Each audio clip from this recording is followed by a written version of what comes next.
Hi, everyone. Welcome to our webinar, Hot Tax Issues in 2025 and Nonprofit Priorities. This is the second part of our webinar series on what nonprofits need to know before the tax reform debate officially begins. And we want everyone to know what is happening, some of the conversations to be aware of, and how you can engage. So I'm Jessica Mendieta. I'm the Policy Associate at the National Council of Nonprofits. And just a little bit more about our network. We are made up of state associations of nonprofits. So any issues that you're following at the state and local level, you can connect with your state association and be engaged. And together we advocate for nonprofits to make sure that we can carry out our missions. So getting into the agenda, we're going to talk about nonprofit nonpartisanship, charitable giving, human services, arts and culture, philanthropy, and there will be time at the end for a Q&A. You are encouraged to use the Q&A function to type in your question, and they might be answered throughout the webinar, or we'll save some time at the end to make sure that as many people can have the answer. This will also be recorded, and you will have the slides available after the call too. So getting into nonprofit nonpartisanship, I'll pass it off to Tiffany Gourley Carter. Thanks, Jessica, and thank you all for joining. And for those of you who are listening to this in the future, we wanted to start this call talking about why we care so deeply about nonprofit nonpartisanship. So this goes to the old joke, next slide, about, fish is swimming and says, how's the water, to a couple younger fish, and they say, what's water? Because this is the world that we live in. We spend all of our time in nonpartisanship and we don't even think about it. So we wanted to kind of bring this home a little bit to why it matters so much. Next slide. This is the part of the tax code that says nonprofits cannot participate in or intervene in, including the publishing or distributing of statements, any political campaign on behalf of or in opposition to any candidate for public office. Very simple. It's a lot of kind of words though, so it breaks down into, next slide, very clear lines. Nonprofits cannot spend any money, time, or resources on partisanship, so partisan political maneuvering, supporting or opposing a candidate for office. Next slide. In practicality, this is a complete ban. What it really comes down to is nonprofits as an entity or someone representing that nonprofit cannot use their tax-exempt status to endorse or oppose a candidate for office. What this means is you can't spend money, you can't spend time, you can't spend resources, things like donor lists, advertisements, using the resources or the people of your organization to support a candidate for office. Nonprofits must remain nonpartisan in law, fact, and purpose. We do this all the time anyway. So it's not something to be scared about. It's something to know that you're already doing. Just don't cross the line into saying, oh, I support this candidate or that candidate, and I'm using my organization to do so. Next slide. It really gets into things like a CEO speaking or a board member wanting to spend time in a board meeting or something discussing this. We just don't want to do that, right? We don't want to waste our valuable time and energy and resources discussing partisanship whenever we care much more about our missions, our communities, and the work that's getting done. This is a core belief of nonprofits, and because of it, we are one of the most trusted institutions, and this allows us to serve the public in a way that no other institution can. Bottom line is we don't want to be seen as being partisan and representing our mission as a Republican food bank or a Democratic food bank, but just it feels icky and it takes time away from the mission that you are serving. It allows us to be problem solvers. It allows us to be the go-to safe haven, especially at this time of very deep partisanship within our country, and the time that has been spent over the last few years on trying to see the world one way or another. So the other thing is it allows us cover and protection from keeping partisan hacks out of our missions. Think about all of the election ads that you have seen over the last few months or the last few years, right? If money could flow through 501c3 charitable organizations that are mission driven to be spent on more political ads and having political operatives come to your door and say, hey, you know what, we'll give you $1 million all you have to do is send out an email. All you have to do is put my candidate's face on a bag that you're going to give out. It just takes away from the core belief of you are there to do a mission and you serve your communities in a way that no one else can. And we don't want to lose that trust that you have spent years building with your organizations. So that's why we care about it so much. Next slide. And why we know that you're already doing this. We bring this up because in the 2025 tax bill, or the debate, or in the next few months or years, we do believe that there will be threats to this in one way or another. It was included in the 2017 tax law. Amanda Tyler of the Baptist Joint Committee gave a great background on this in our part 1 of this series, so we encourage you to go back and listen to it. It was removed because it did not fit under the reconciliation rules. And so we don't think it can be included again in the reconciliation, but there are other attacks that can happen. There was also a 2017 executive order that was signed by President Trump in his first administration. It did not have any effect, really. It required that all charitable nonprofits, whether it's faith-based or not, be treated the same by the IRS and enforcement purposes. So there wasn't a whole lot of effect, but there are potential for additional types of executive orders. And then there are a couple ongoing lawsuits that might attack nonprofit nonpartisanship as well, and making sure nonprofits are all treated the same. This was also a priority for the current House Speaker, Johnson. He was one of the architects of some legislation that would remove this nonprofit nonpartisanship language under the 501c3 statute. I do have a question in the chat. What are you saying it is that Speaker Johnson might put in the tax law of 2025? So what I'm discussing is this provision of the tax law under 501c3, which is nonprofit nonpartisanship, requiring nonprofits to be nonpartisan. Some call it the Johnson Amendment. That is a bit confusing, especially now because we have a Speaker Johnson. Why it is referred to as the Johnson Amendment was because back in the 1950s, it was introduced whenever then Senator Johnson introduced it, and then he became President Johnson. So this is all under then President Johnson. So the question is, now we want to make sure that this provision remains solid law. With that, I turn it back to Jessica, and there will be questions at the end, I'm sure. Thanks, Tiffany. And our next speaker will be Stephen Woolf, our tax policy consultant at the National Council of Nonprofits, to talk about charitable giving and the tax code.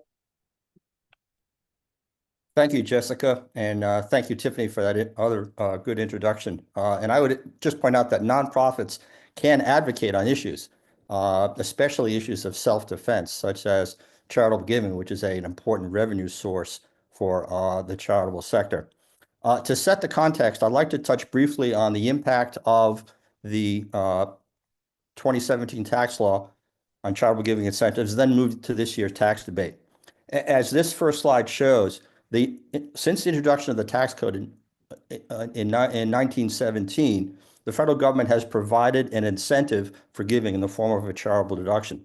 Now, after the standard deduction was introduced in 1944, this incentive is only available to taxpayers that itemize.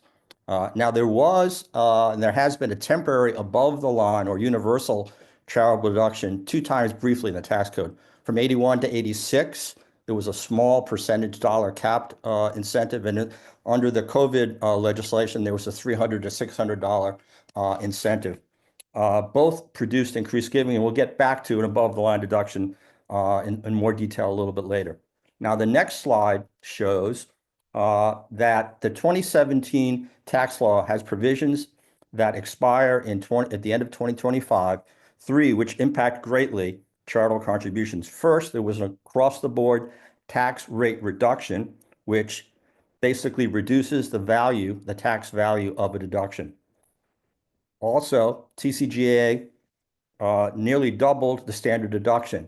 so that many taxpayers no longer itemize. And probably most importantly, just going back to the standard deduction, advocates of that provision say it simplifies tax filing, but the unintended consequence has been the impact on the charitable sector. And finally, the SALT deduction, the $10,000 limitation on an itemized deduction for state and local taxes. Now, as the next slide shows, there has been a sharp decline in the number of taxpayers who itemize and benefit from the charitable deduction incentive.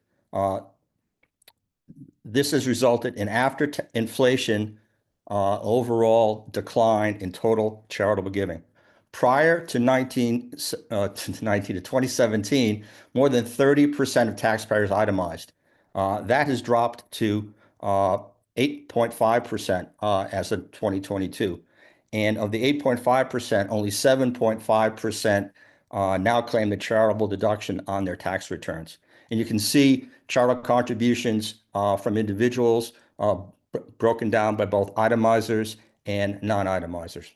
Now, the next slide shows the 7.5% of tax returns that I talked about. And it's important to note that taxpayers with incomes over $100,000 represent 2/3 of the taxpayers that claim the charitable contribution deduction and 90% of those charitable deductions. Taxpayers with incomes in excess of $1 million are basically claiming now 60% of all deductible charitable contributions. In other words, the primary benefits from the existing charitable contribution deduction flow overwhelmingly to the richest taxpayers. This leads some to question whether this can be sustained over the long term politically. Is it becoming a, quote, undemocratic deduction? And that's undemocratic with a small d, not referring to the Democratic Party. Now, as the next slide shows, the 2025 tax debate really has already begun. This week, in fact, the House Ways and Means Committee held its first hearing on the need to make the TCJA tax cuts permanent. And as we've discussed in the other webinar, and as Tiffany indicated, it's expected that the tax debate will be part of the budget reconciliation process during 2025. It's not exactly sure when the tax provisions will be considered by both the House and the Senate. Some are saying that it could be as early as April 15th on the House side, with potential passage by the end of May. Others are saying it may not take place until the end of 2025. So what are the provisions to think about during this debate? The same three provisions are very important. First, tax cuts. Will there be additional tax cuts, especially providing additional decreases in the top tax rates of 37%, 35%, and 32%? This would have a negative impact on charitable deductions as the value of the deduction would decrease. Is the standard deduction, which is now approximately $30,000 for a married couple, going to be increased in 2025? Again, this would limit the number of itemizers below the current 8.5%. Now, paradoxically, and perhaps most important to this discussion, is the potential increase in the SALT deduction, something that President Trump has talked about, and many so-called blue state congressmen and senators, those from New York, California, Connecticut, have pledged to do. This would have a positive impact on giving because as the SALT deduction increases, more taxpayers will find it advantageous to itemize and find their total itemized deductions growing, which will increase the federal subsidy of their charitable contributions deductions. So the SALT debate is key. An increase of the SALT provision from $10,000 to $20,000, which is one of the most modest SALT reforms that's been talked about, would restore about 90% of pre-2017 itemizers. However, any increase in SALT is very expensive, adding to the cost of this package, and this will be one of the key provisions debated during the next several months. Next slide. So what will National Counsel and other nonprofits be advocating for in this year's tax debate? Well, as part of the Charitable Giving Coalition, we'll be lobbying for an inclusion of a deduction for non-itemizers, a so-called above the line or universal charitable deduction. This expands the universe of donors as well as providing additional incentives to those who already give so they can actually potentially give more. The bottom line, it increases support for the sector. We'll be pushing the Charitable Act, which has bipartisan support in both the House and Senate. It allows non-itemizers to deduct up to 1/3 of the standard deduction for donations made to charity each year. In last Congress, there were 64 co-sponsors in the House, 23 co-sponsors in the Senate, including many members of the tax writing committees. Now, briefly, what are the pros and cons of the above the line deduction? Well, it provides an incentive to boost charitable giving at a time when overall giving by individuals has been stagnant over the last several years, especially when adjusted for inflation.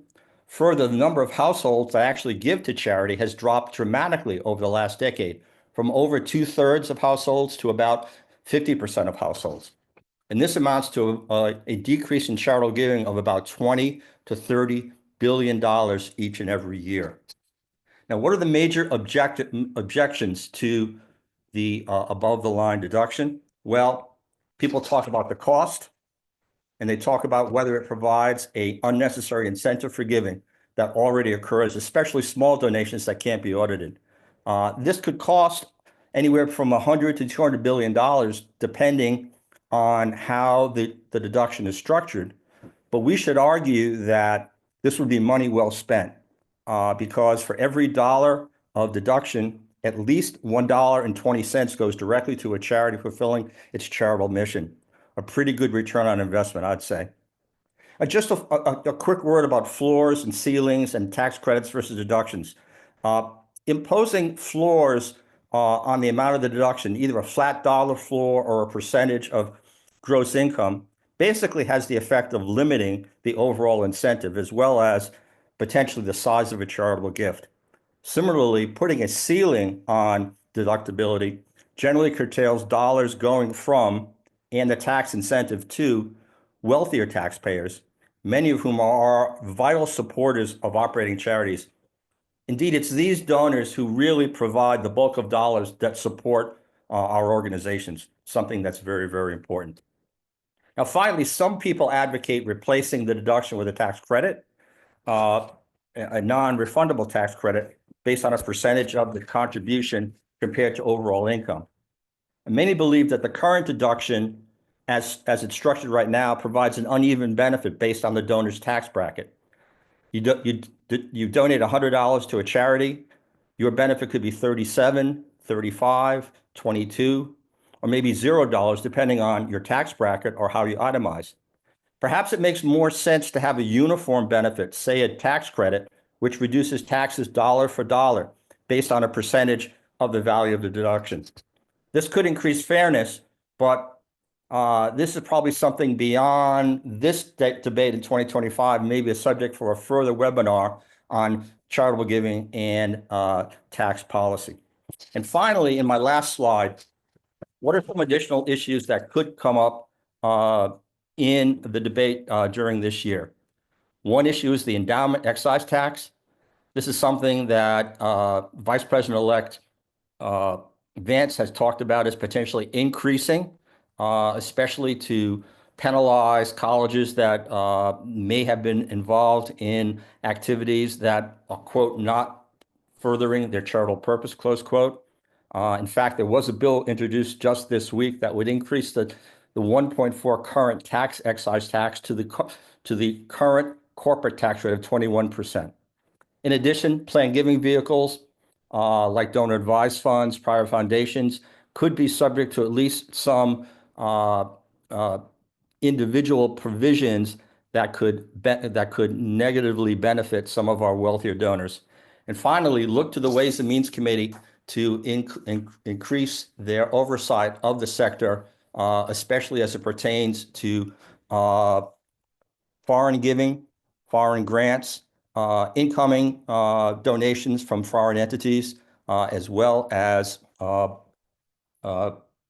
And one last point, I just echo the comments that Tiffany made about the Johnson Amendment. I think, again, we should look for potential inclusion either in the reconciliation bill, again, subject potentially to the Byrd rule, which would drop it out, or some additional legislation to impact the advocacy rules, which now prohibit nonprofits to engage in those activities. So with that, I'll turn it back to you, Jessica.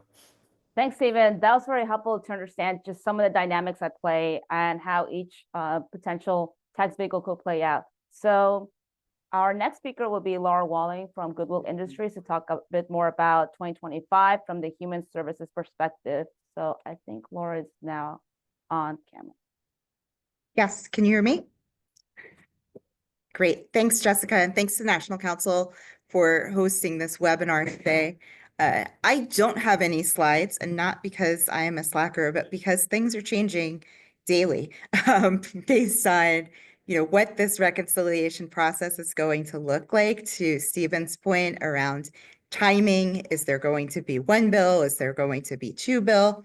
I think on behalf of the human services sector, we are currently in a relationship mapping mode and trying to get a sense of what's an actual threat versus what may be some bluster.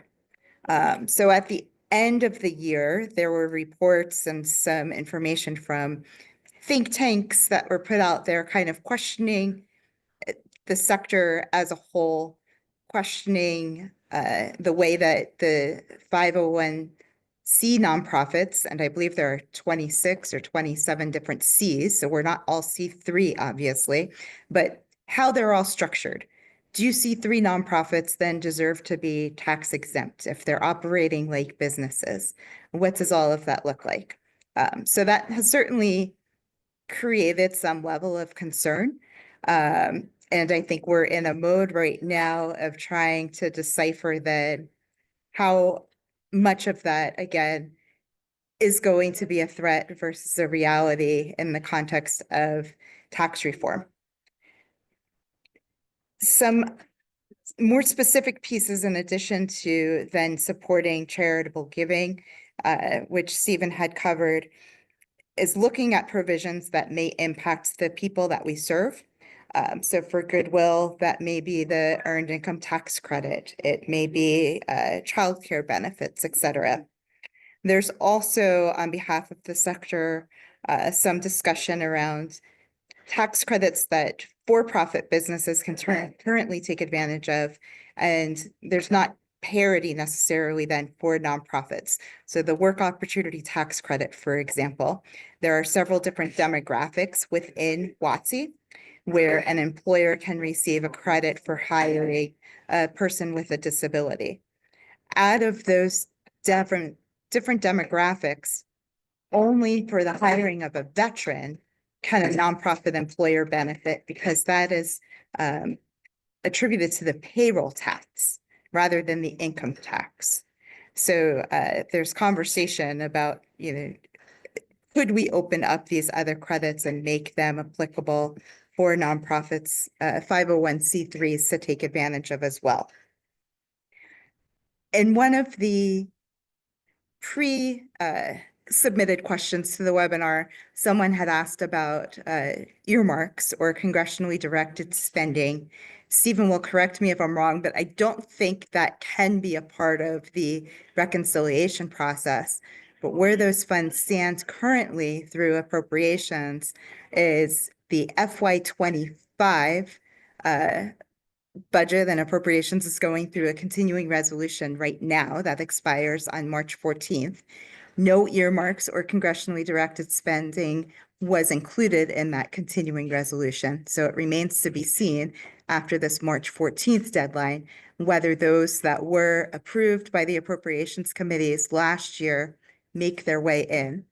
For FY26, we're waiting on instructions to see timelines, proposals, which committees will accept earmarks.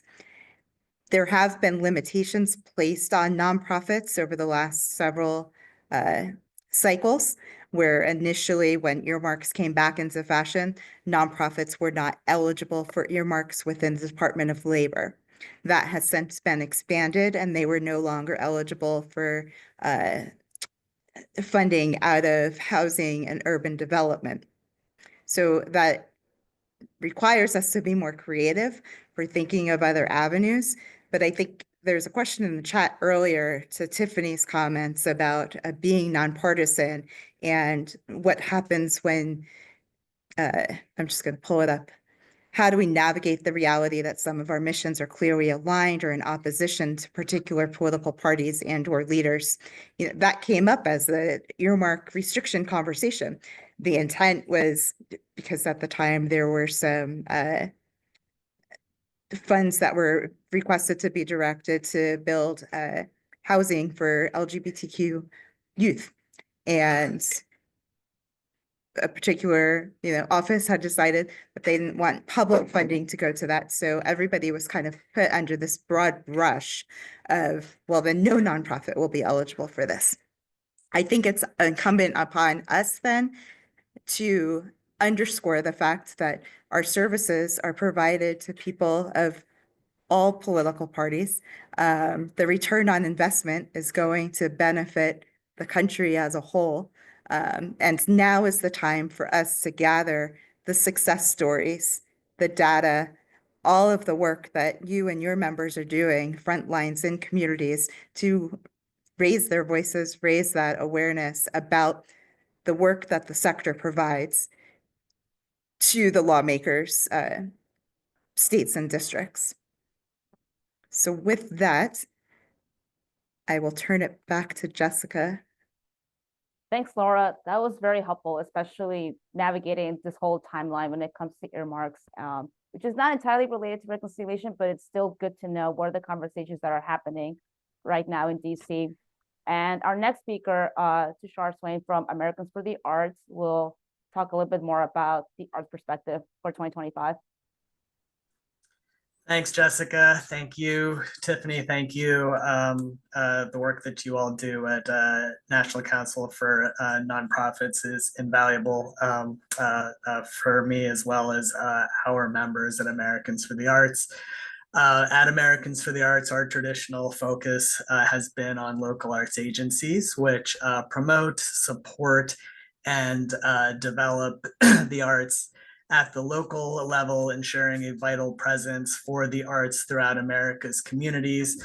Our history links to the creation of the National Endowment for the Arts and National Endowment for the Humanities, but we certainly make the case, and particularly for this incoming administration, that the arts are everywhere. The arts are businesses, and the arts are a significant economic driver.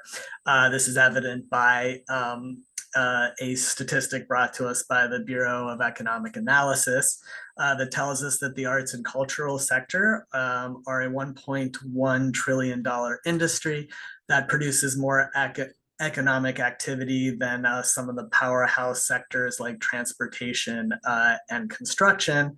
To be sure, this is a broad definition of arts and cultural production measures, economic contributions of a wide range of arts and culture, like music groups, theaters, but also the cultural side, like national parks, zoos, museums, as well as the industries that support them. But because of this, we do keep an eye on the expiring provisions of the Tax Cut and Jobs Act on the individual as well as the business side. But our local arts agencies and advocacy organizations generally are nonprofits tasked with advocating and helping to build strong communities. And so our focus is to help them through the tax reconciliation process. We unveiled last year in 2023, our Arts and Economic Prosperity 6 data, which focuses on the nonprofit arts sector. And the nonprofit arts sector, we found it generated nearly $152 billion of economic activity. It supported 2.6 million jobs, provided $101 billion of personal income to residents, and it generated $29 billion in tax revenue to local, state, and federal governments. My favorite statistic of the AP6 shows that a typical attendee spends $38.48 per person per performing arts event. That doesn't include the cost of admission. So thinking about things like dining at a restaurant or paying for parking or public transportation, or whenever you come back home to pay for childcare or for pet care. Again, showing that the nonprofit arts sector is an economic driver. And so we are looking to provide or to try to help provide them with tax relief, joining coalitions like Counsel or like National Council of Nonprofits,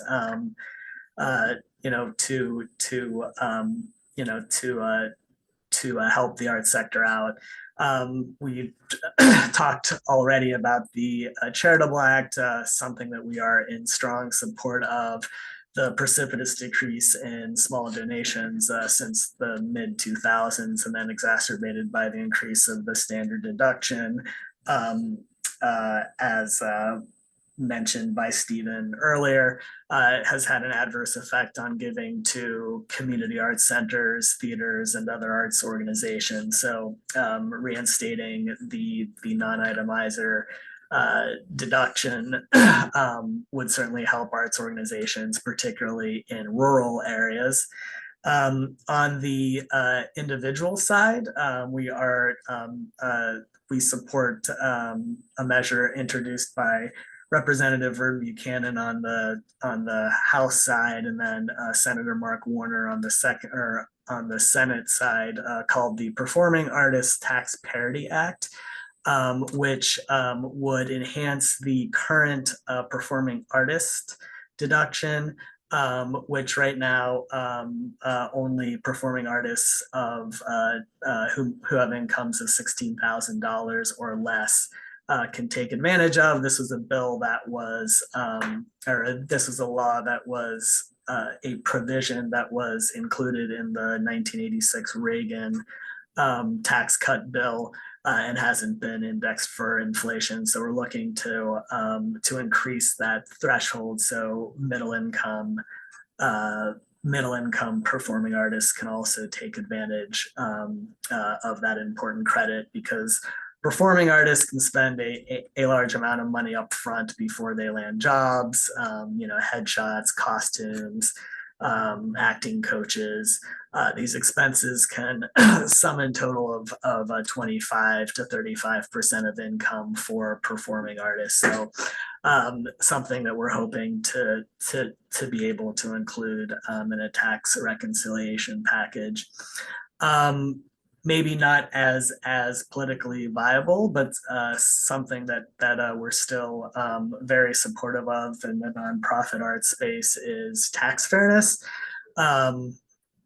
Nonprofit arts organizations, we know are nonprofit businesses that do pay taxes. They are a part of the entire nonprofit sector, which is the third largest workforce in the country. And despite our tax exempt status, nonprofits still pay an estimated of $65 billion each year in federal payroll taxes. And we feel that they are unfairly excluded from many employer incentives that are tied to federal income taxes. Laura alluded to this a little bit earlier, but for example, nonprofits cannot currently claim employer provided childcare credit or the employer credit for family for paid family medical leave, credits like the work opportunity tax credit, Indian employment credit, disability access credit, things that unfortunately they can't take advantage of. And so there is precedent for this to structure these credits against the payroll tax, like the employee retention tax credit did during the first COVID relief package, which aimed to retain jobs during the height of the pandemic. And then finally, whenever we had our fly-in in December of 2024, we had advocates from both Florida and North Carolina come to try to get their members of Congress to support Representative Buchanan's Hurricane Milton and Helene Tax Relief Act, which provides some tax relief in those areas hit by Hurricane Milton and Hurricane Helene. For example, eliminating the 10% income threshold requirement for claiming casualty loss deductions, raising the charitable donation cap from 60 to 100%, and then allowing a larger penalty-free withdrawal from retirement accounts, and certainly looking for ways and opportunities to potentially include other natural disasters, of course, thinking about our friends in LA, seeing if there are ways to expand upon that as well. Jessica, I'll turn it back over to you. Thanks. And I also like to point out something that was said, which is very important, is that data and stories can complement each other, especially when it comes to advocacy. So taking a bit of both and using it for your mission. So before we go to the Q&A, we're going to hear from Jenn Holcomb, Vice President of Government Affairs and Legal Resources at the Council on Foundations. Thank you. And I want to echo my appreciation to you, Tiffany and Jessica, and actually the entire National Council of Nonprofits team for not only organizing today's conversation and previous conversations on these important topics, but really your partnership on this work over many, many years. It's great that we are all able to kind of come together around these issues that are so important to philanthropy and to the nonprofit sector, and work to kind of hand in hand where we need to. As Jessica said, I'm Jenn Holcomb. I lead our Government Affairs and Legal Resources team here at the Council. For those who don't know, the Council is a nonprofit membership association, and we have around a little over 900 members throughout the United States and around the world, and we work to build trust in philanthropy, expand pathways to giving, engage broader perspectives, and really co-create solutions that will lead to a better future for us all.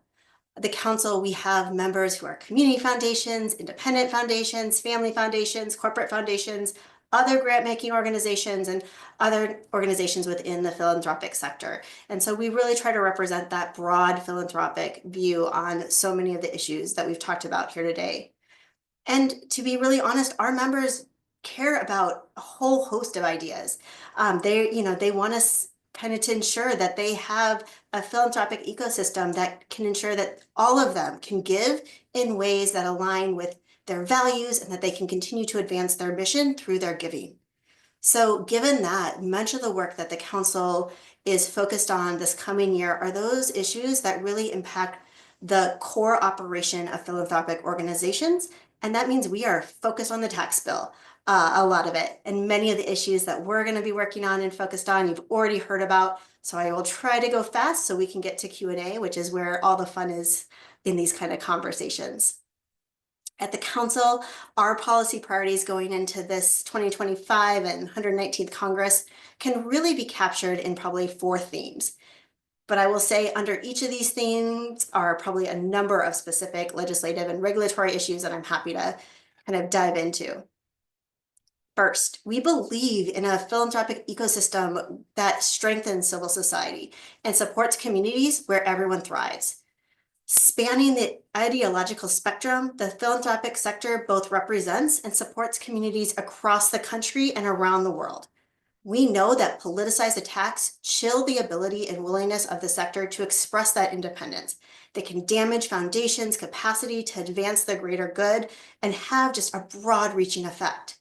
We want to work with Congress to protect the diversity, flexibility, and unique role of philanthropy as a bedrock of American society. Second, we are going to be working to strengthen incentives that encourage more individuals, families, businesses, and other organizations to make charitable contributions that support the causes and communities that they care about. We know that America's generosity has shined as an example for the rest of the world. Philanthropic contributions support our communities in ways that mirror our values, playing a key role in promoting civic engagement. We want to work with Congress to foster a policy environment that supports and grows charitable giving by incentivizing taxpayers and others to give to the organizations and causes most important to them, whether that's the charitable deduction or so many other ways. We want to ensure that at this time we are encouraging people to give and recognizing them for those contributions. Third, well, again, we oppose politicized attacks on this sector. We do believe that there is importance in maintaining appropriate oversight, and we want to work with the federal government to ensure that there's that role of identifying bad actors quickly and ensuring that the sector can maintain the trust that we have earned over years. So we want to maintain that appropriate oversight. And last, we want to improve global grant making through streamlined, modernized regulations and make cross-border giving easier and more efficient.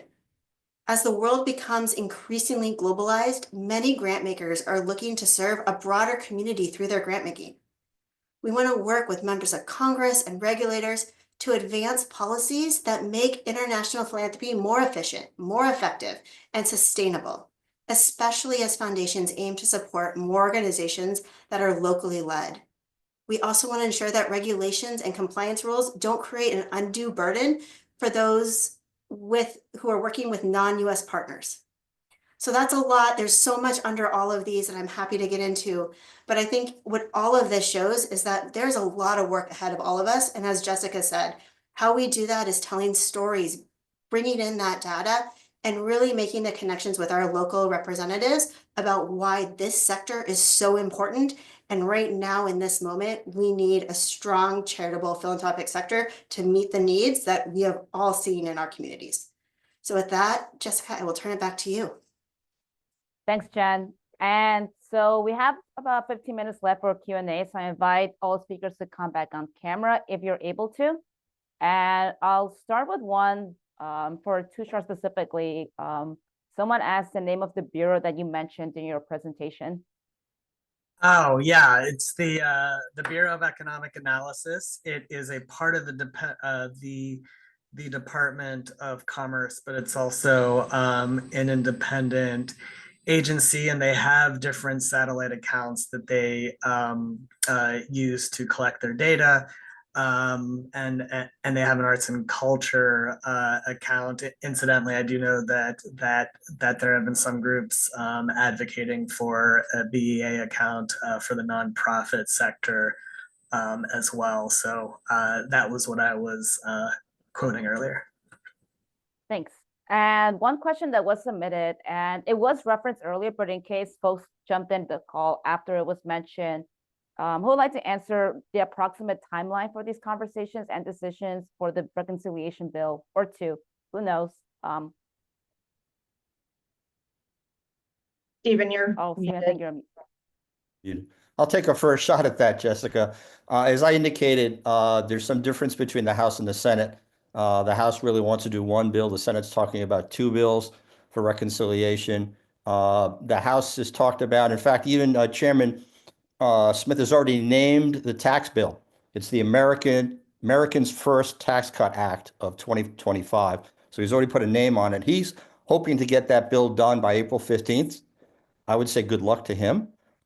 because first there has to be a budget resolution passed that defines spending, as Laura was talking about. And in the Senate side, they're talking about maybe two bills and not doing taxes first. And the House is also talking about potentially passing the bill by sometime in the spring. Memorial Day, April 15th have been talked about. Remember, there's a sort of a drop dead date of December 31st, 2025, because if the bill is not enacted by then, all the provisions that are, will go out from the 2017 tax law go out of, are no longer in effect. That changes the estate tax dramatically. Estate tax attorneys will be pulling their hair out, in December. So look for something at least by the end of the year, the calendar year. But I think the House calendar of passage early, especially because it's going to be 217 to 215. And many Republicans could abandon the bill depending on what's done on SALT, if there is no SALT provision. So there's a lot of to be determined in this bill. I don't know if anybody else has any comments, Laura?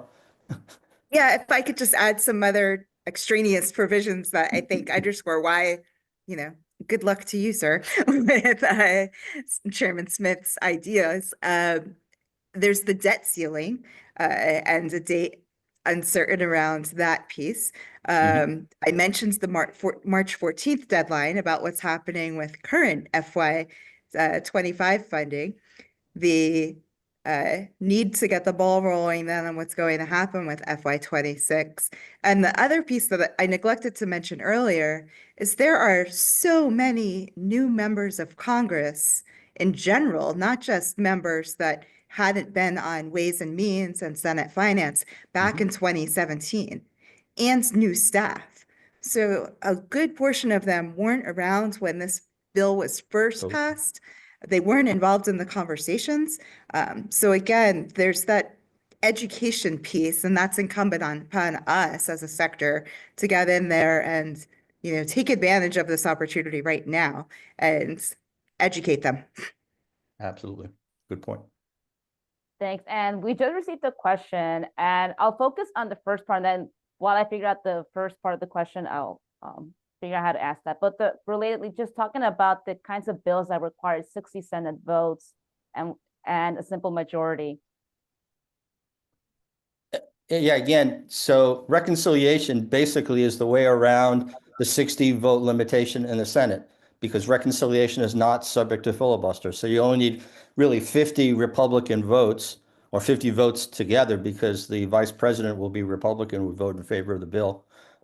So with 53 Republicans elected to the Senate, as well as the vice president, that really would allow a reconciliation bill or reconciliation bills to pass. And as I think we learned in the last webinar with the incredible reconciliation bingo game, there can be at least 3 reconciliation bills each year. As Laura indicates, there are at least 2 budget resolutions that need to be enacted, one for 2025 and 2026. So there's a potential for 6 reconciliation bills between now and sometime in the future that would only require 50 plus 1 votes in the Senate. But without, reconciliation, Democrats have the filibuster to stop potential legislation. Thanks, Stephen. And given just how many conversations are happening around so many different topics at once, I guess for many nonprofits with fewer resources to manage and engage or just follow these kinds of conversations, but anyone, just any ideas or strategies or suggestions on how to engage, or some ideas on what advocacy would look like with so many things happening and things moving so quickly?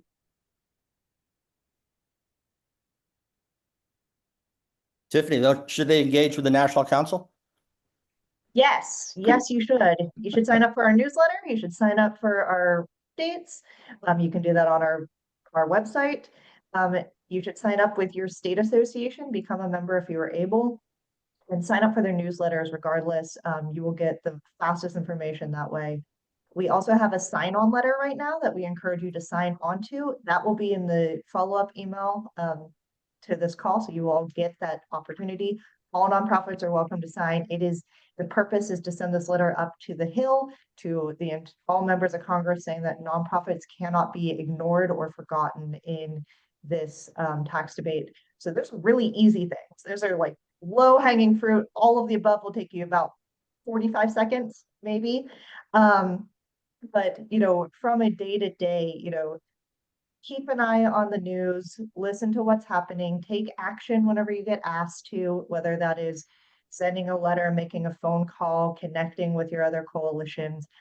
We are stronger together, and this is what Jenn was saying at the beginning of her section as well. And we want to make sure that you're as plugged in as possible. And Jenn, I also read your newsletter every week, so I would recommend your newsletter too. I appreciate that. My colleague Nidal leads that. But yeah, I would, there are a lot of resources out there. I think it's the more right now, the better, because things are also going to be changing quickly.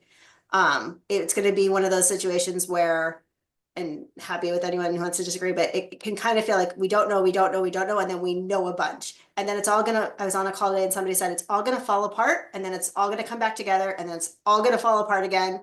And we're going to be in that for a little bit, and things will be changing. So it's kind of an all of the above right now. And if I could make one comment also, Jessica and Tiffany, as someone who was around in 2017, I think that, and Laura, you probably would, I think, agree with this. I think that the nonprofit sector was caught a little bit off guard by TCJA. I think that the increase in standard deduction and the SALT limitation happened very, very quickly. And although we had talked about things like a non-itemizer deduction, we really were almost blindsided. And I think that we are not going to let this happen this time around with groups like the Council on Foundations, National Counsel, really looking out for the interests of the nonprofit sector. I don't know if you agree, Laura. I hate to say we were blindsided, but I think we were, quite frankly. I don't know that we could have done much to stop it, is how I'd phrase it. For job security wise, we had been working on expanding that charitable deduction for several years. Then, not that it was a silver lining during the pandemic, but when they allowed for an expanded piece, then we have the data then that backs up the arguments that we had been making. And now we have several years worth of data indicating that, now 90% of taxpayers at least take that standard and are ineligible to receive this additional incentive. So if anything, we're in a stronger position now because we know how it has impacted us and have the numbers to back it up. Yeah, and echoing what Tooshar talked about regarding the tax credits, and you also, Laura, we have made a lot of progress on tax credits and making them available to nonprofits because we are taxpayers. And ERTC, as you mentioned, in PPP, the groups on this call that both participate in the call, as well as the speakers, as well as people that are part of the call, I think we really made our voices known, and the nonprofit sector became really a player in the COVID relief packages, much to, I think, the benefit of, and really, quite frankly, maybe the survival of many, many nonprofits. Without PPC and ERTC, I think we really would have been up against it.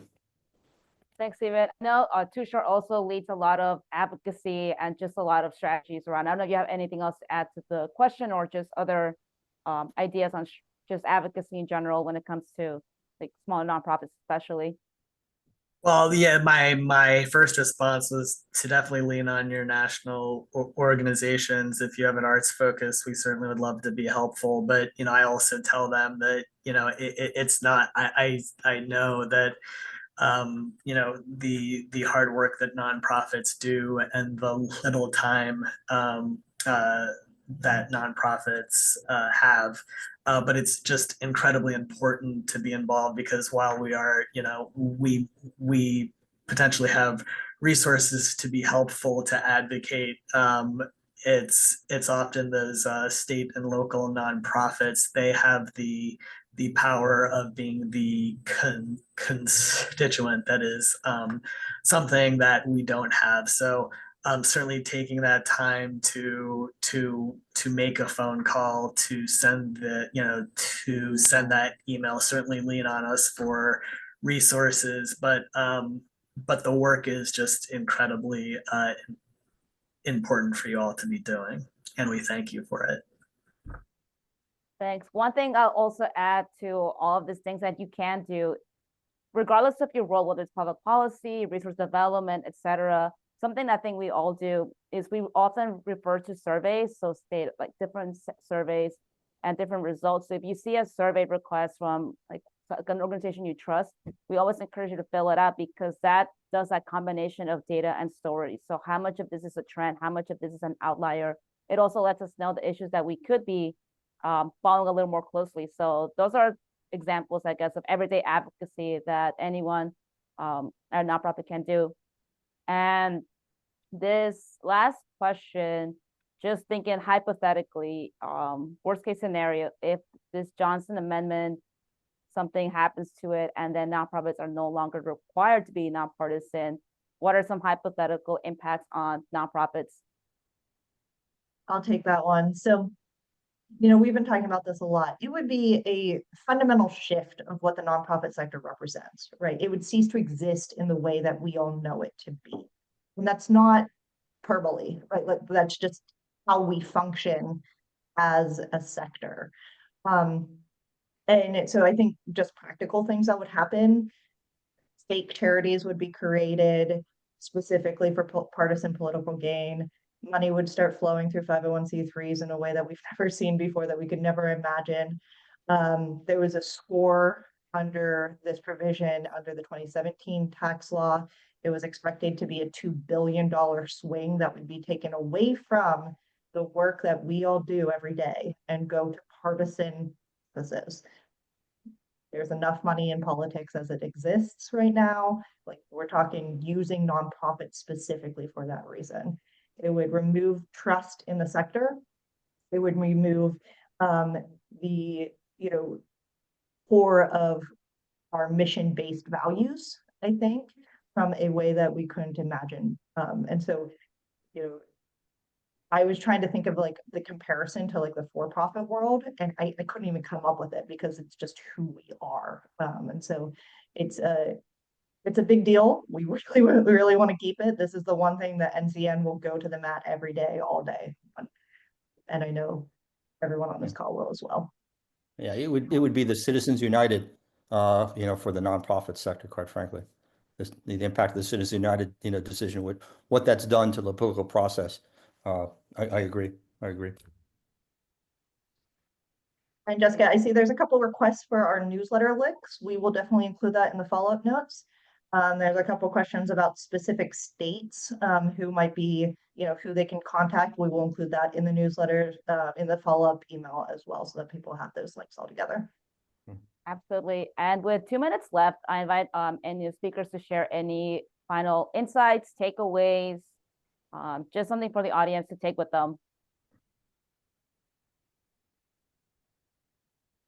We have a I'm sorry. Go ahead, Stephen. We have a new chairman of the Senate Finance Committee, Senator Crapo from Idaho, and it's incredible how the chairs of these committees can come from small states, or but for the organizations in Idaho, those that can impact Senator Crapo, Chairman Crapo.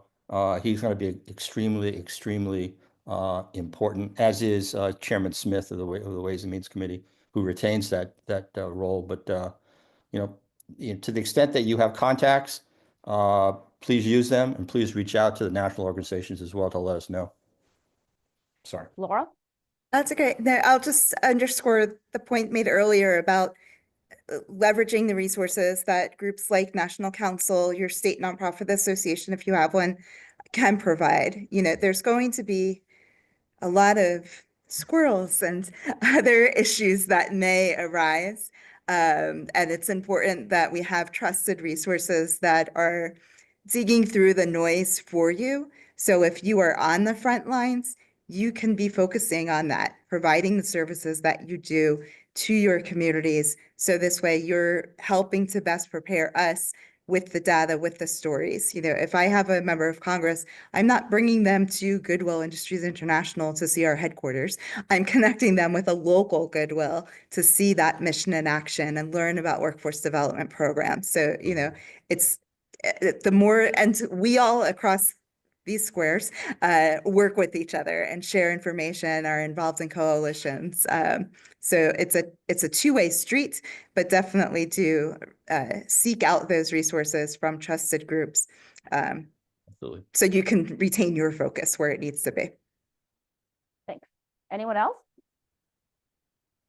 I mean, I will jump in quick is the other thing that I would just say is there's gonna be a lot of effort to divide the sector this year, whether it's through legislation or hearings or talking points or press releases or just shiny objects that are going to be put up there. And we are strong when we are together and we fight through those moments. And so the more as a sector we can come together and really show our strength, and we've done it before, we will do it again. And kind of not pay attention to the things that are trying to divide us, that are just there to distract us, the better we are going to be. But it's going to be a hard year, I think, and together we'll get through it. Tooshar? Just keep advocating. And, I think the one thing that, I often think about is that, this is one bite at the apple. There are going to be many issues that we're going to be advocating for. So even if you're just building the relationship through this process, it's going to be worthwhile down the road. Thanks everyone for joining us today and for tuning into the webinar. The recording will be made available and we will send that out along with the copy of the slides and the resources and the newsletter links so you can stay informed and up to date. And hope everyone has a good afternoon, and thanks again.